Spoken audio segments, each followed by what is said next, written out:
Bonjour à toutes et à tous, Valentin Offrand avec vous pour ce dernier point de marché de la semaine. Nous sommes le vendredi 1er juin. Nous avons eu les clôtures mensuelles hier avec bientôt la clôture hebdomadaire ce soir. Clôture hebdomadaire de ce soir sur l'euro qui devrait être positive après plus de 7 séances, il me semble, de baisse sur l'euro-dollar, 7 semaines de baisse pardon sur l'euro-dollar.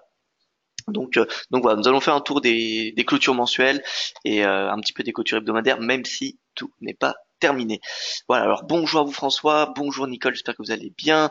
Bonnes vacances et reposez-vous bien. Écoutez, merci. Les vacances, en effet, c'est pour à partir de ce week-end et comme vous le savez, je reviendrai le 18 juin, donc dans 2 semaines.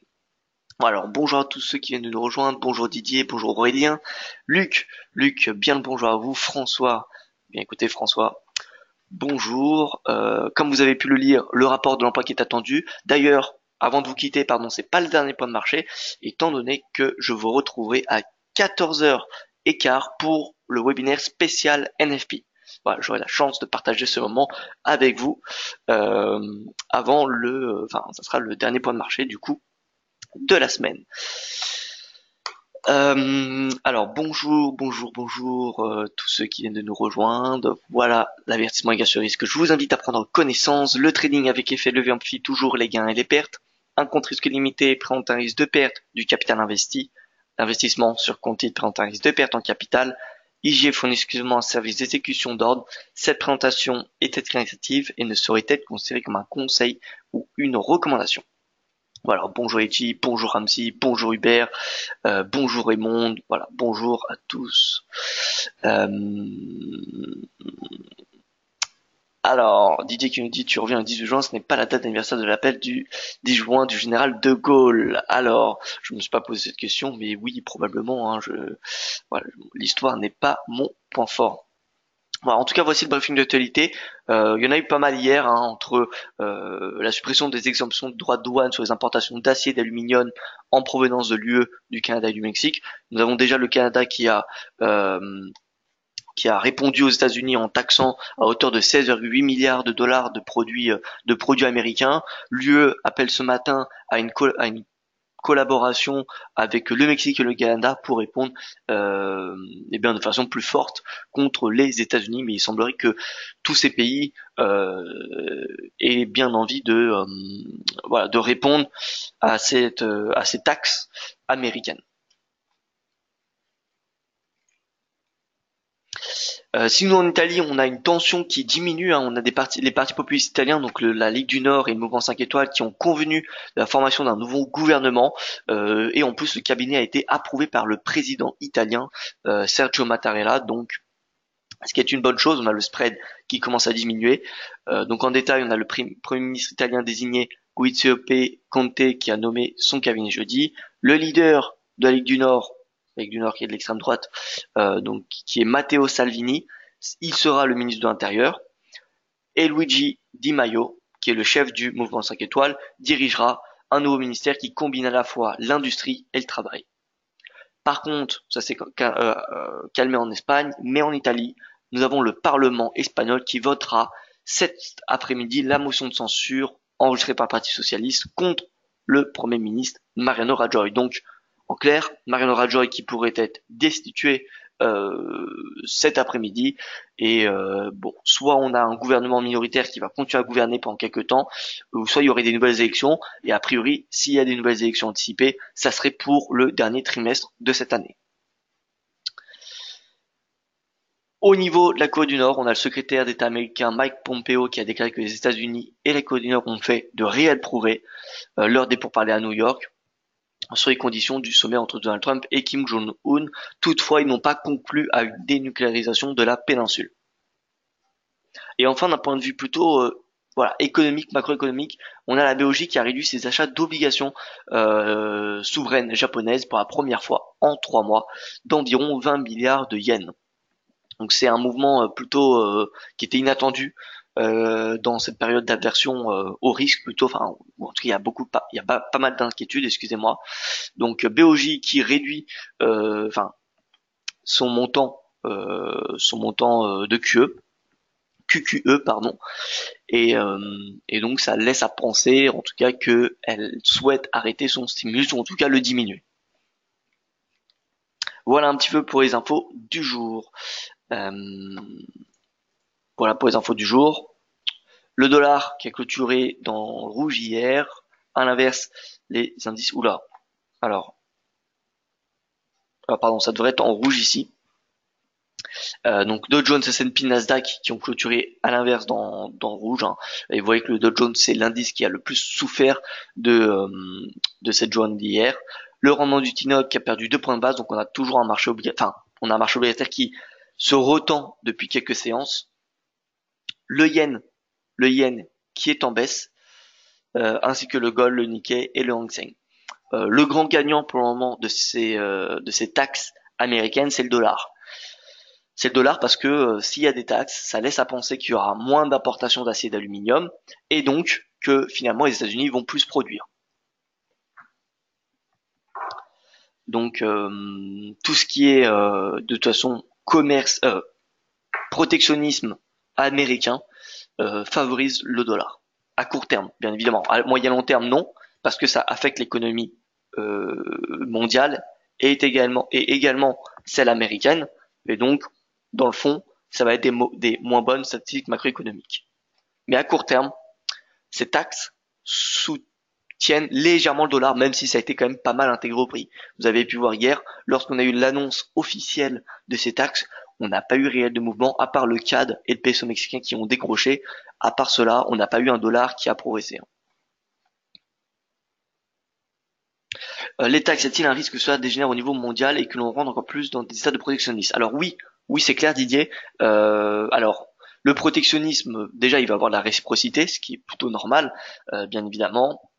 Non, plus que peut-être que ces taxes sont illégales d'un point de vue du commerce international. Donc, voilà, oui, déjà, il va y avoir une réciprocité de l'UE, du Canada et du Mexique. Donc, c'est possible qu'il y ait une escalade de tensions. Maintenant, de là à dire si les États vont rentrer vont adopter le protectionnisme, je ne pense pas. Je ne pense pas. Par contre, il devrait y avoir du protectionnisme contre les États-Unis.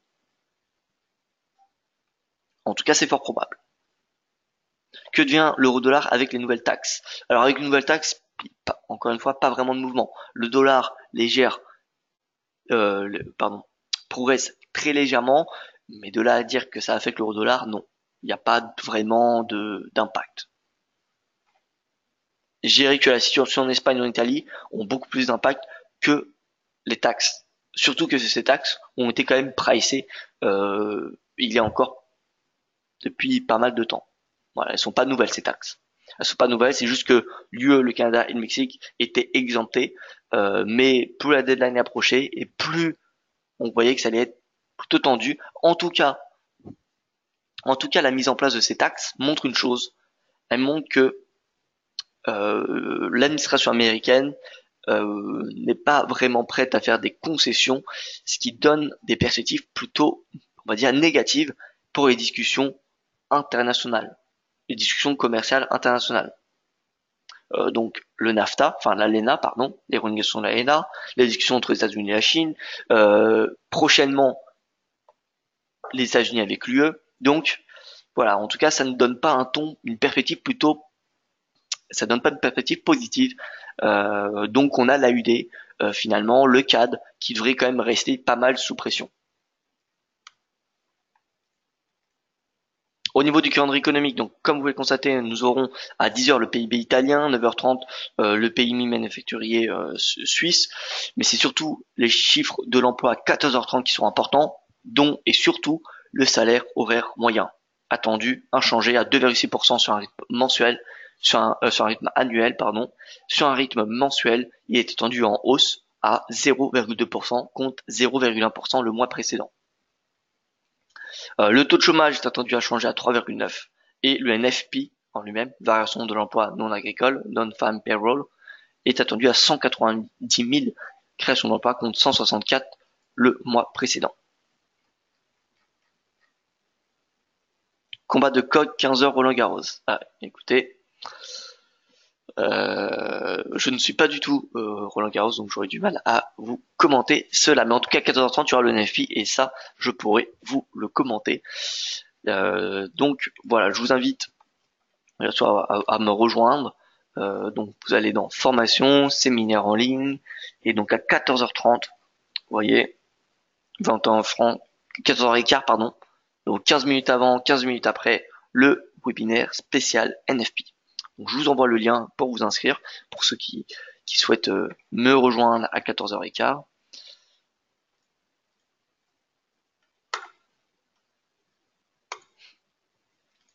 Et donc voilà, donc commençons par cette petite page internet qui est très pratique pour repérer les tendances de court terme. Et là, on peut voir qu'on a le yen, l'AUD, le franc qui baisse, alors que c'était les devises les plus haussières hier. Et à l'inverse, on a le CAD, qui était la devise qui était la plus affectée par la mise en place des taxes, et bien progresse, surperforme le dollar.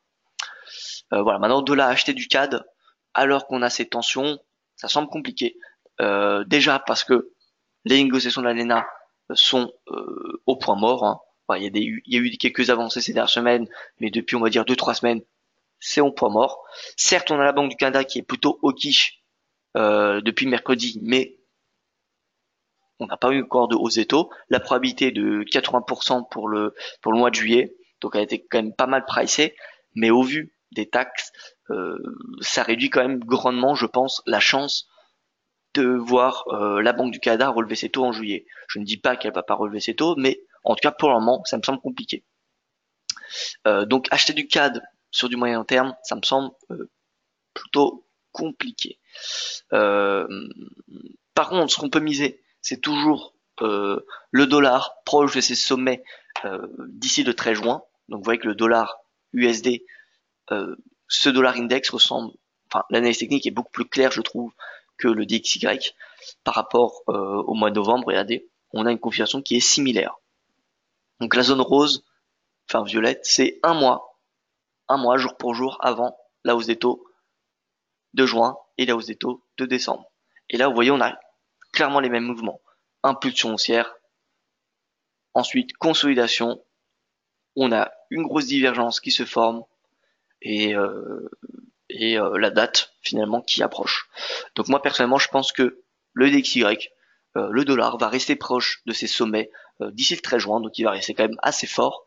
Et d'ici le 13 juin, il y aura très probablement 3 hausses des taux qui seront annoncées, d'autant plus que l'annonce de ces taxes affectera également l'économie américaine, parce que bien évidemment il y aura des représailles. Et ça, la Fed elle le sait, et c'est ce qu'elle avait alerté dans ses derniers comptes rendus depuis le début de l'année.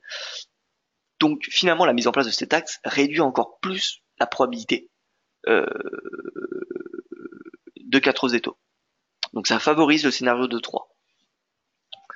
Donc je pense que le dollar aura une tendance baissière après le 13 juin, et finalement la mise en place de ces taxes renforce cette opinion. Bon, donc dollar neutre. Sous le webinaire, je vais tâcher d'être sur du swing trading moyen terme, étant donné que je serai absent ces 2 prochaines semaines. Donc voilà, pour que vous ayez peut-être je vais essayer de vous donner ma vision pour le mois de juin. En tout cas pour les 2 prochaines semaines. Donc pour les 2 prochaines semaines, d'ici le 13 juin, je suis neutre, voilà, sur le dollar, et il y aura de fortes chances, je pense, que le dollar soit en baisse après la hausse des taux. Le franc, vous voyez que le franc reste assez puissant. Il n'a plus vraiment de tendance depuis le début de la semaine, on va dire. Mais voilà, il reste quand même assez fort. Il n'y a pas encore de signaux baissiers. Si le RSI repasse sous 50 et que le prix sous sa moyenne mobile à 20 jours, dans ce cas-là, ce sera 2 signaux baissiers. Il faudra donc clôturer les positions acheteuses sur le franc. Mais pour le moment, au vu des incertitudes en Europe et mondiales, le franc, il y a encore des chances qu'il reprogresse. C'est pas parce qu'on a une petite consolidation que c'est la fin de la tendance. Pour ce qui est du GBP Index, le GBP est comme l'euro, pour moi c'est l'inverse du dollar, pour le moment en tout cas. Donc d'ailleurs si vous regardez le GBP, vous voyez le point haut c'était le 17 avril, pour le dollar, 17 avril vous voyez c'était l'un des points bas. Donc on peut très bien imaginer que si le dollar baisse finalement après 13 juin, le GBP et l'euro seront appréciés. Elles seront appréciées. Donc puisque je suis neutre sur le dollar d'ici le 13 juin, je suis neutre sur le GBP et sur l'euro, pareil d'ici le 13 juin. Et même si on a ce petit rebond, enfin ce rebond sur l'euro index, 2 séances consécutives de hausse, pour le moment on n'a pas réellement de signaux haussiers.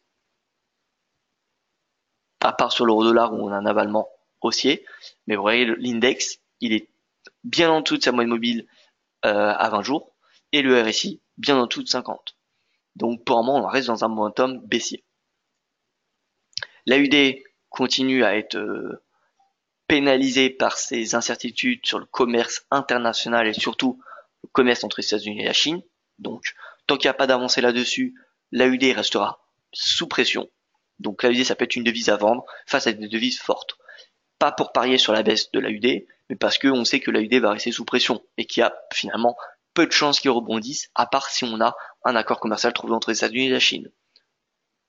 Donc finalement, si on a un yen qui est bullish, on peut acheter, on peut vendre l'AUD yen.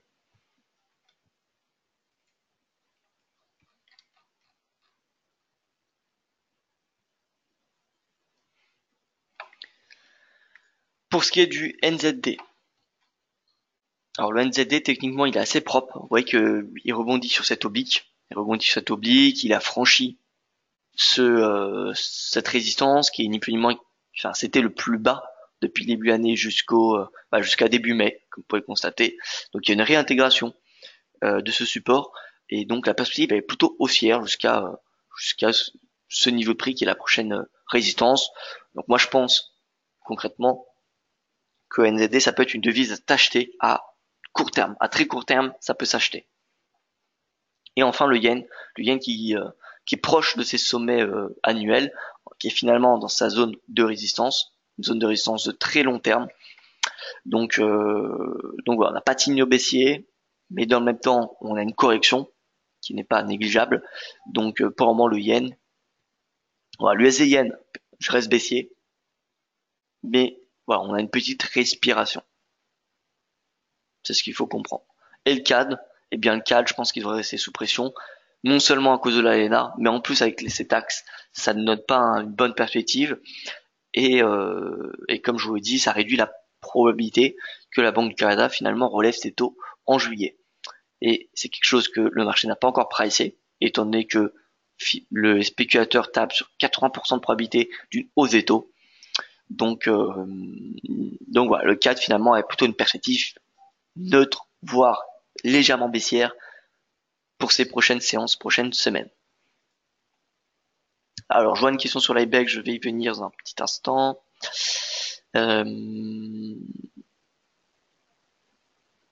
est ce chart du dollar? Donc, AG, c'est le dollar index. C'est pas le DXY, c'est le dollar index.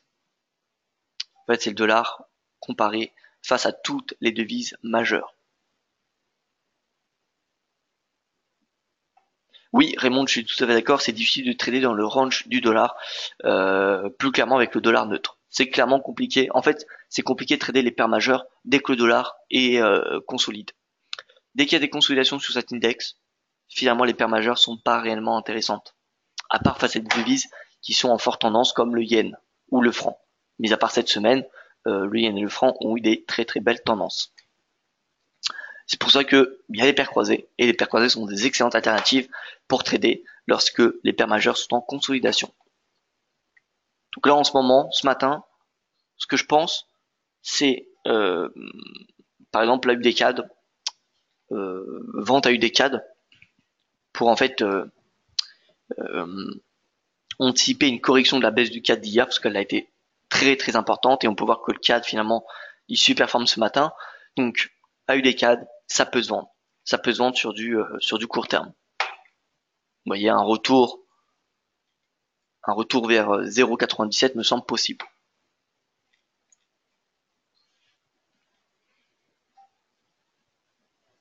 Sinon, faisons le tour des paires majeures. Donc on a eu l'avalement haussier, un autre chandelier haussier hier, le cours qui rebondit sur les 50% de retracement, presque 50% de retracement de la tendance haussière, sur les 1,15, bref, sur un bon niveau de support.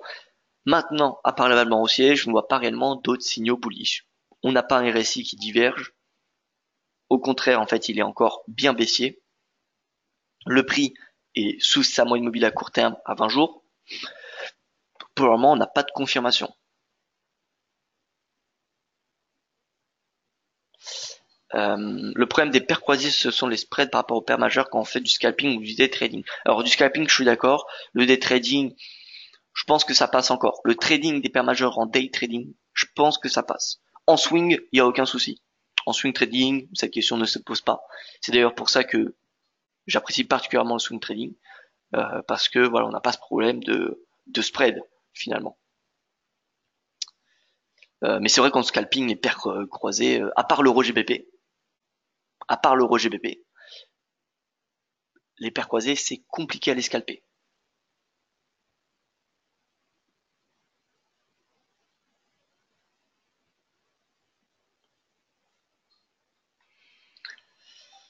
Voilà, donc l'euro-dollar finalement, je pense qu'il va consolider vers ce niveau de prix. On peut voir qu'il a du mal à dépasser les 1,17 quand même. Donc moi je pense qu'il va consolider dans cette zone d'ici le 13 juin. Alors il va peut-être faire des petits excès à 1,1750, mais finalement il devrait rester quand même assez bas. Et c'est à la suite de cette hausse des taux et du discours de Powell qui, je pense, il devrait y avoir un rebond. Donc vous voyez, je pense qu'il va en fait consolider en dessous des 23% de retracement de cette tendance baissière. Donc en dessous des 1,1750. Et le JBP, c'est plutôt pareil. Donc on prend le point haut, le point bas, 23%, ça nous donne un 35. Moi je pense que le JBP va consolider euh, jusqu'à 1,35, la borne supérieure d'ici la Fed. Et après la Fed, il y a des chances que le JBP franchisse cette résistance. Voilà, donc c'est possible de payer finalement le JBP dès maintenant, si vous êtes sur du moyen terme. C'est un bon niveau de prix pour le payer, pour viser les 1,37, parce que après la Fed, il y a quand même des chances que le JBP revienne à 1,37. Maintenant, il va falloir faire preuve de patience. Ça demande 3 semaines, 1 mois ce scénario. Parce que ça devrait réellement se découpiller après le 13 juin.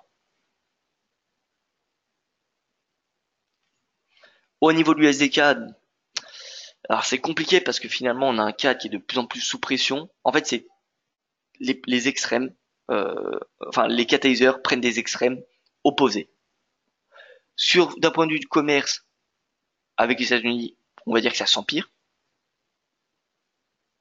Et au niveau de la politique monétaire, ça s'améliore.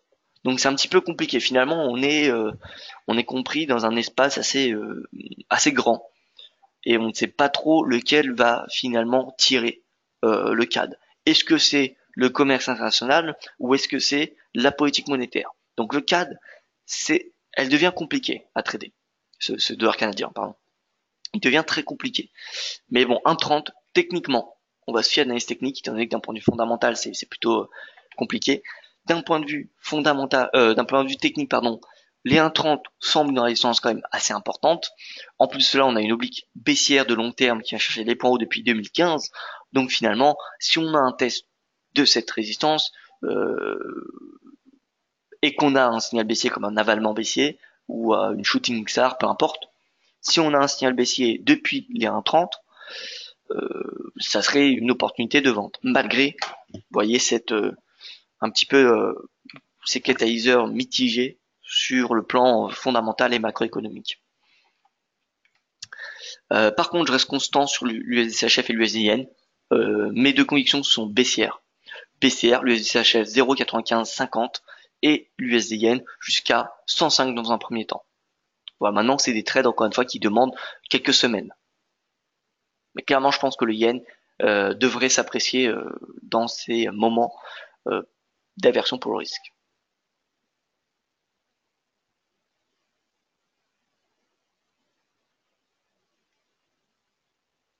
Alors, j'ai une question sur l'IBEX que je vais lire tout de suite. pardon, GBP Yen avant, comme ça on termine avec le Forex et ensuite je passe au GBP Yen. Ensuite je passe à l'IBEX. Donc GBP Yen, vous voyez qu'on a un rebond. Pourquoi? Déjà parce qu'on a un rebond, un léger rebond de la livre, mais surtout parce qu'on a une baisse du yen japonais, comme on a vu sur le yen index. Donc on a un rebond à 145. Je pense que les 145 peuvent se vendre sur du court terme pour viser les 143,60, pour reviser en fait le précédent plus bas.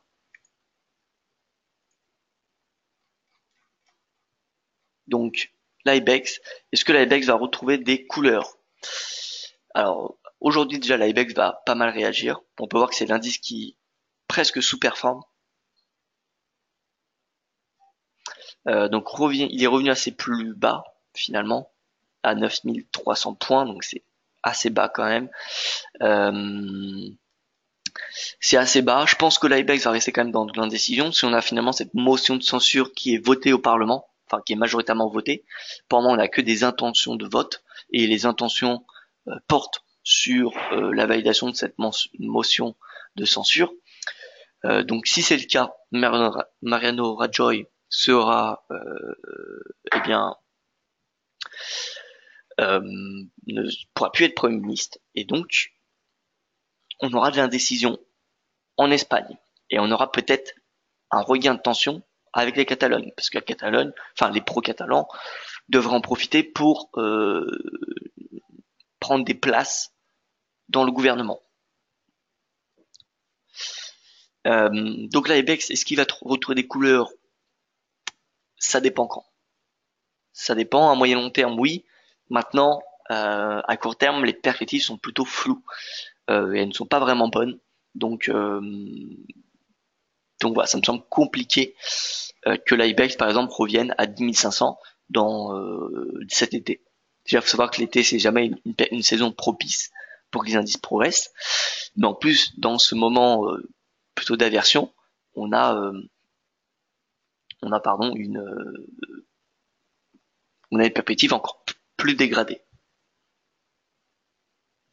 Donc je pense pas que l'IBEX va s'enfoncer sous ses plus bas de l'année. Mais je pense qu'il ne va pas revenir à ses sommets du début d'année à 10 650 d'ici l'automne.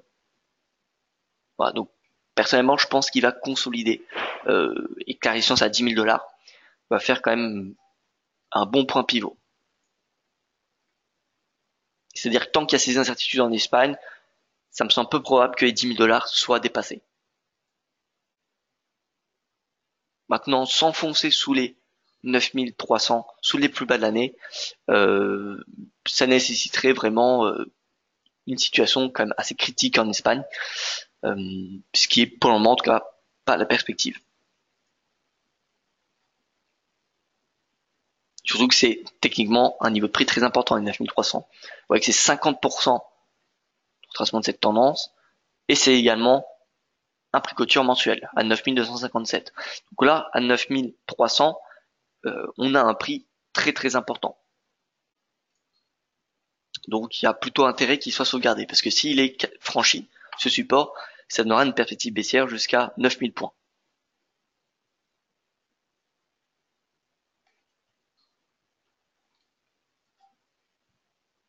Au niveau du CAC 40, on a un rebond. On a un rebond, comme vous le savez, parce qu'on a le spread italien, enfin les spreads périphériques versus le Bund qui se rétrécissent. Donc la réduction de ces spreads permet aux actifs de la zone euro d'être privilégiés.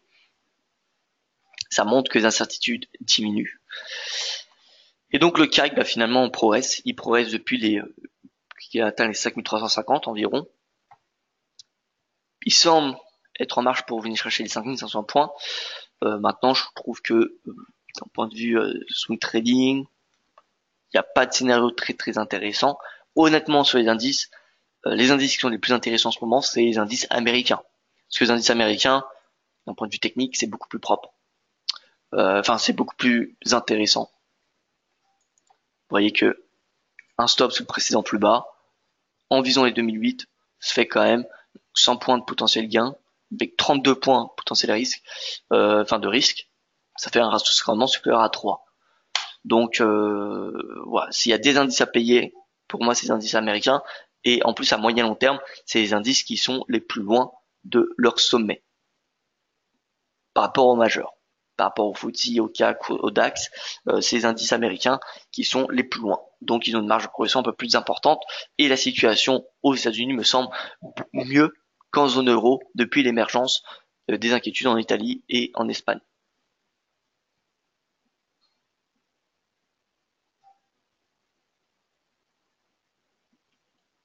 Dans les pays méditerranéens, il y a eu au moins une bonne nouvelle hier. Au Portugal, le taux de chômage est à 7,4% en avril, au plus bas depuis 14 ans. Eh bien écoutez, c'est super. C'est vrai que j'ai pas suivi un taux de chômage au Portugal. C'est pas quelque chose que je suis. Mais oui, 7,4%, c'est en dessous, c'est-à-dire de la France. C'est en dessous de la moyenne de la zone euro. Donc oui, c'est une très bonne nouvelle. Qui a été annoncée d'un point de vue macroéconomique. Maintenant, c'est pas ça qui va faire de l'ombre aux inquiétudes en Espagne et en Italie.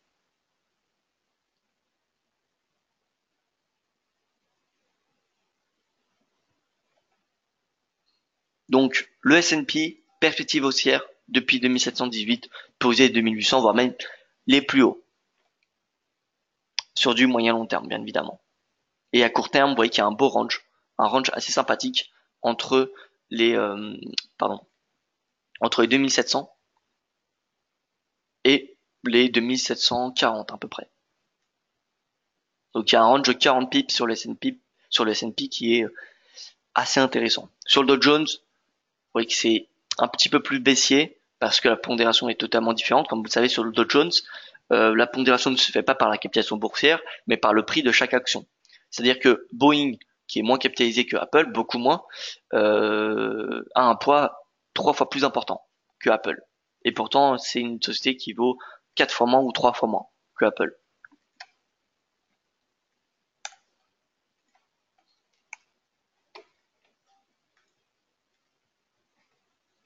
Alors, Boeing, je ne me souviens plus du ticker. Voilà, donc 352 dollars, Apple 186. Donc finalement, Apple qui vaut 2 fois moins que Boeing dans le Dow Jones. Par contre, dans le S&P, dans tout autre indice, Apple va valoir donc 920 milliards et Boeing 200, ce qui fait donc 4 fois plus. Enfin, 4,5 fois plus. Apple vaut 4,5 fois plus dans le S&P que le Boeing, alors que dans le Dow Jones, c'est Boeing qui vaut 2 fois plus qu'Apple. Parce que c'est pas la même méthode de calcul. Voilà, donc c'est pour ça que finalement le Dow Jones est en baisse. C'est parce qu'on a enfin, qu'il y a une baisse beaucoup plus importante. C'est parce qu'on a une pondération qui est totalement différente que les autres indices. La moyenne mobile à 200 jours, comme d'habitude, c'est un niveau de support qui se paye pour du moyen et long terme. Comme vous pouvez voir, ça a fait office de support début mai, début avril. Pour S&P, c'est pareil. Pour S&P, c'était encore plus propre. Vous voyez la touchette, hop, un rebond.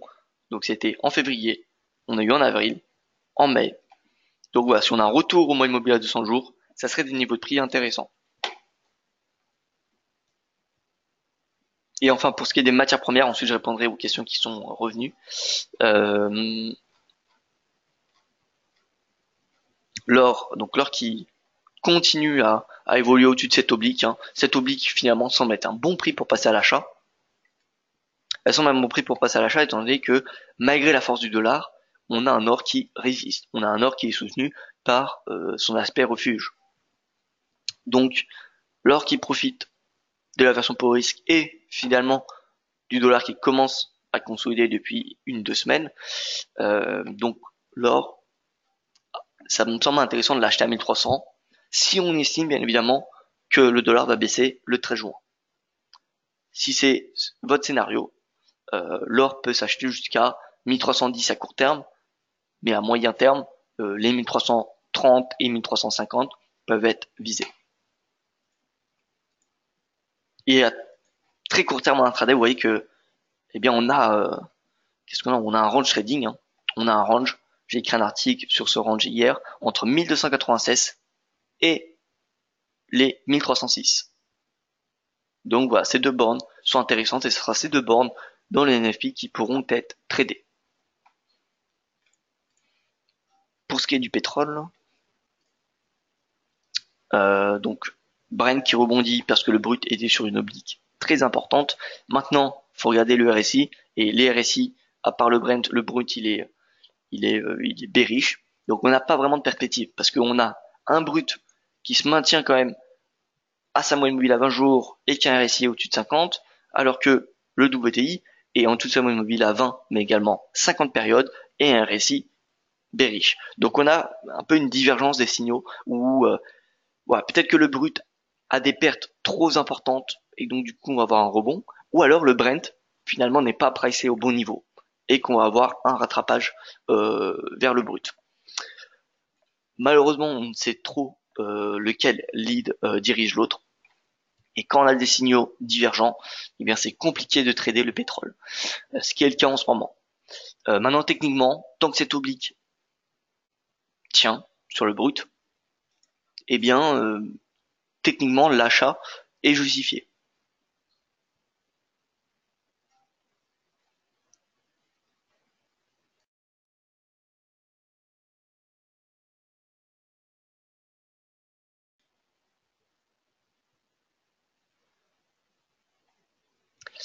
Et donc, pardon, excusez-moi, j'avais une question sur l'euro-yen. Donc l'euro-yen, on avait dit hier qu'il était possible de shorter toujours baissier à votre avis qu'un rebond aujourd'hui. Oui, rebond aujourd'hui parce que voilà, on a un euro qui rebondit et on a un yen qui est en baisse. Donc à mon avis, l'euro-yen va revenir à 128. Va revenir à 128 pour cette fin de semaine. Maintenant, ça m'étonnerait qu'il ait une tendance haussière ces prochaines semaines. À partir de lundi, mardi, il n'y a pas réellement de raison que l'euro s'apprécie. Là, ce qu'on a sur l'euro, c'est un rebond technique, étant donné qu'il a baissé pendant de nombreuses semaines. Regardez sur le graphique hebdomadaire. Ouais, sur le graphique hebdomadaire, on a eu l'euro index. 1, 2, 3, 4, 5. Et finalement, on fait la 6e semaine de baisse. Donc c'est normal qu'on a un rebond. Maintenant, de là à dire qu'il faut que l'euro est haussier, non, pas du tout. C'est pas ce rebond qui est un rebond, c'est pas un inversement de tendance. Et à l'inverse, on a un yen qui a repris, vous voyez, une tendance haussière. Bon, certes, il a corrigé l'intégralité de ses gains en l'espace de 2 séances, mais voilà, on voit quand même qu'il y a de l'appétit pour le yen qui est revenu à ses plus hauts annuels. Donc personnellement, je privilégierais la tendance baissière sur l'euro yen pour du moyen terme. Par contre, à court terme, oui, on a un rachat de position sur l'euro et oui, on a des prises de bénéfices sur le yen, ce qui fait mécaniquement remonter le cours. Mais maintenant, il faut bien voir que le prix est sous sa moyenne mobile à 20 jours et le RSI sous 50. Donc on a clairement un momentum à court terme qui est baissier. À court, moyen et long terme d'ailleurs. Parce que le prix est en toutes ses moyennes mobiles à court, moyen et longue période.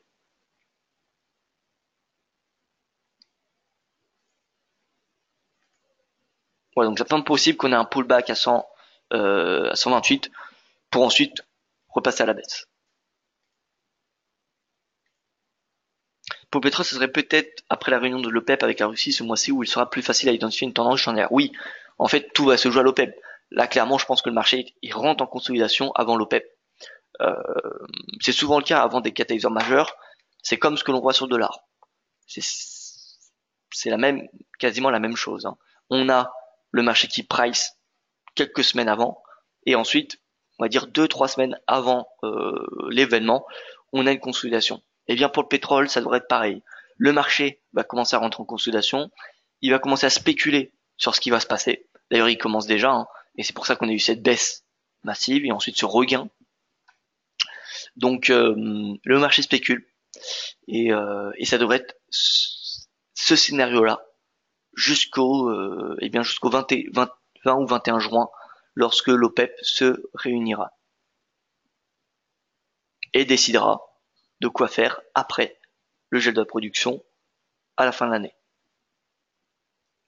Donc voilà. Pour le moyen terme, jusqu'au 20 juin, je pense que le pétrole il est plutôt neutre. Il devrait rester entre 75 dollars et 80 pour le Brent. Pour le brut, c'est cette oblique à surveiller, mais je pense pas qu'il devrait dépasser ces sommets. Donc il devrait rester autour des 70 dollars, entre 65 et 70.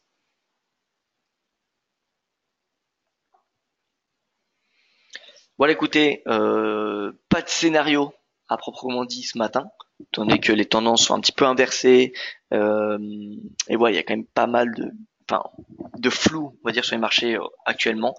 Euh, mais voilà, à moyen terme, ma perspective reste la même, c'est long yen, baisse du dollar. Ça se résume à cela. Et ensuite, après le 13 juin, s'il y a baisse du dollar, eh bien l'euro et le GBP progresseront normalement. Et, et voilà, l'AUD et le CAD qui restent des devises qui évoluent selon le ton des négociations internationales entre les États-Unis et l'ALENA pour le CAD et pour les États-Unis et pour la Chine pour le Canada, pour le dollar australien. Et le franc suisse qui s'apprécie dans ces périodes d'incertitude en Europe. Voilà, donc clairement l'analyse de moyen terme reste la même. Maintenant ce matin, il n'y a pas de scénario, voilà, je vais pas vous donner de scénario parce qu'il n'y a pas, j'ai pas de conviction. Je vois pas de signaux vraiment euh, convaincants. Voilà, donc ça sera tout pour ce point de marché. À tout à l'heure pour ce que je retrouve à 14h15 pour le webinaire spécial NFP. Sinon, écoutez, eh bien, bonnes vacances. Enfin, bonnes vacances. Si vous êtes en vacances, sinon je vous retrouverai le 18 juin pour mon prochain point de marché. Excellente journée à vous, portez-vous bien et à tout à l'heure pour ceux dont je retrouverai.